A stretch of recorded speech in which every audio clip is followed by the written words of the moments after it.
Hello mga kids. So, ito na po yung third part ng aking video. So, 'di ba? Ito na yung naging resulta ng pagbuo natin ng Rubik's Cube. Ito na yung itsura niya. Minsan may makikita kayong pagbuo mo, minsan itong side na to is buo. Pero yung kabilang side, yung tatlong side is ganyan siya. Minsan naman pagbuo mo, automatic na siya bubuo. Kagaya nito, ang nabuo natin is apat na side. Ang apat na side na ito is hindi siya buo. So, ganun pa rin yung blue nasa taas pa rin siya uli. Balik tayo sa sa umpisa, yung sa pagbubuo natin. Sa taas uli siya at yung green nasa baba.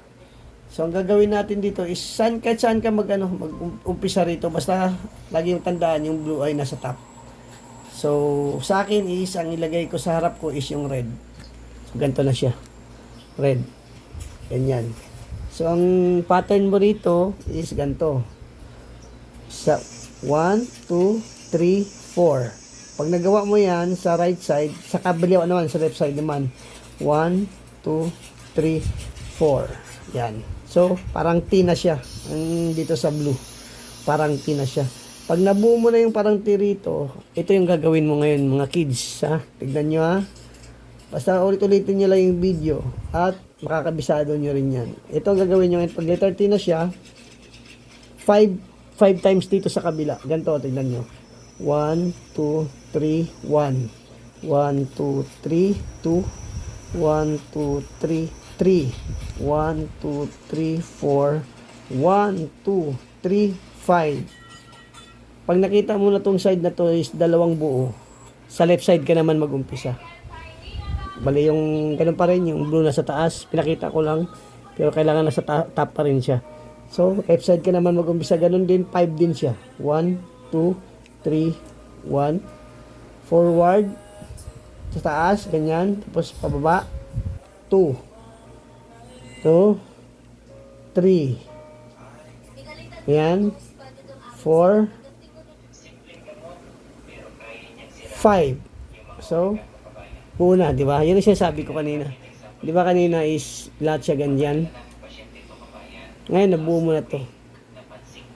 Ngayon, meron time na pag nagbuo ka is ganito itsura niya. Di ba kanina at apat is hindi? May time na ganito itsura niya. Pag binuo mo, buo na yung side na to. Any side. So, pag buo na siya, yung side na to, ang gawin mo is dito ka mag-umpisa.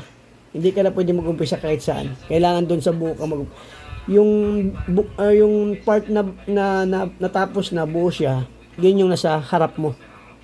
No, pero yung blue nasa taas pa rin siya. Yung green is nasa baba. Kung anong color yung gusto mong buuin, kasi yung color kasi na binubuo ko is green at saka blue. So kailangan yung blue ko nasa taas. Tapos yung green ko ay nasa baba. So pag nabuo na yung side na to, kailangan yung side na to is nasa harap ko. Nakaharap siya sa akin. So, ito na siya. So, ang susunod natin is kailangan mabuo natin to lahat.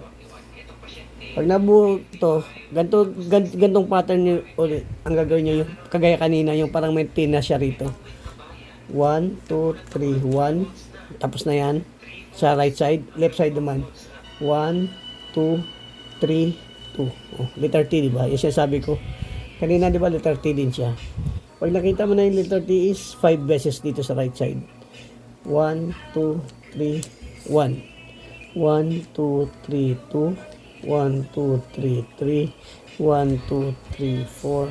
1, 2, 3, 5. Diba? Pag nabuo na siya rito, pareho. Left side ka naman mag-umpisa. 1, 2, 3, 1. 1, 2, 3, 2. 1, 2, 3, 3. 1, 2, 3, 4. 1, 2, 3, 5. So, hindi pa rin siya buo. Pag hindi pa rin siya buo, ulit lang yung process. Sarap pa rin to. Ulitin mo lang ulit. 1, 2, 3, 1. Left side naman. 1, 2, 3, 4. Kailangan T uli siya. Pag letter T na siya, right side na naman. 5. Yung pattern niya is 5 beses. 1, 2, 3, 4. 1 na yan. 1, 2, 3, 4, 2, 1, 2, 3, 4, 3, 1, 2, 3, 4, 4, 1, 2, 3, 4, 5. Ito yung palatandaan mo. Pag nabuo na yung dalawa, left side naman. Tignan nyo, mabubuo na yan siya. Tignan nyo. 1, 2, 3, 1. 1, 2, 3, 2. 1, 2, 3, 3. 1, 2, 3, 4. Tignan nyo, magic yan. 1, 2, 3. Tcharam! Ang galing! Thank you mga kids. So, ipapakita ko sa inyo yung ibang yung banda dito. Di ba kanina pag nung ginawa natin is kaagad siya. Cross na kaagad siya. Meron kasing may ma-encounter kayo na nabuo mo na yung first and second layer. Dito sa taas, yung blue is, makikita mo is isa lang siya. Isa lang yung kulay rito na blue. Minsan isang ganito. Yung tatlo rito. Tapos kailangan mo siya gawin yung pagganon. Hanapin ko yun. Tapos ipakita ko sa inyo. Baka kasi malito kayo. Sabi mo, hindi naman to ganito yung nakita ko sa video. So yan mga kids. Sundan nyo lang. Gagawa ulit ako ng video na yung ganon yung yung isa lang siya rito or tatlo. Pag nagawa ko yun, i-video ko. Thank you mga kids.